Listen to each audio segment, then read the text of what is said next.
year we saw North Dakota come off a North Dakota State win and not really perform the way we knew they could in a Northern Iowa defeat, 27-0 in Cedar Falls. Different script here today as they come out after a loss and really show what this football team is all about. It was 21-7 at the break.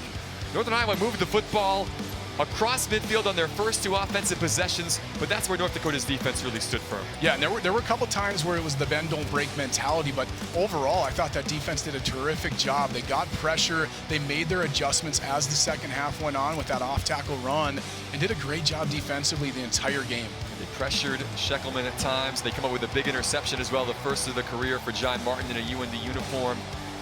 Even though the offense struggled a bit in that third quarter, the defense made sure that UNI did not get back in this football game. And then in the fourth, the run game really took over. It did, and those offensive linemen continued to just wear down the defensive line for Northern Iowa. Running backs were fresh, were ready to go. Gavin Zebarth bouncing this thing to the outside, getting the block from his quarterback, Simon Rumpel, right there, and finishing it off for a touchdown for UND. And that 40-yard strike made it, at that time, 28-7 to give UND a little breathing room, and then C.J. Elrich, another career long, this one from 47 yards out to seal the deal. And just crucial, we talked about it too, when you're able to add that to your offensive game and know that you're able to kick those field goals, that's a huge advantage.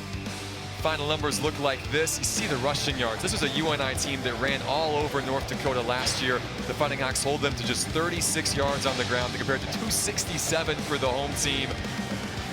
The time of possession, again, they had the football 37 minutes. Really impressive stuff today. It certainly was. Just continuing to get 4 yards, 5 yards, do the things that they need to do. Rumpel making great decisions, and then you talked about the rushing yards too. I mean, that obviously for North Dakota, the game plan was we have to stop the rushing game, and they did a terrific job of that today. That's Fighting Hawks football, stopping the run and getting the football moving up and down the field on the grounds.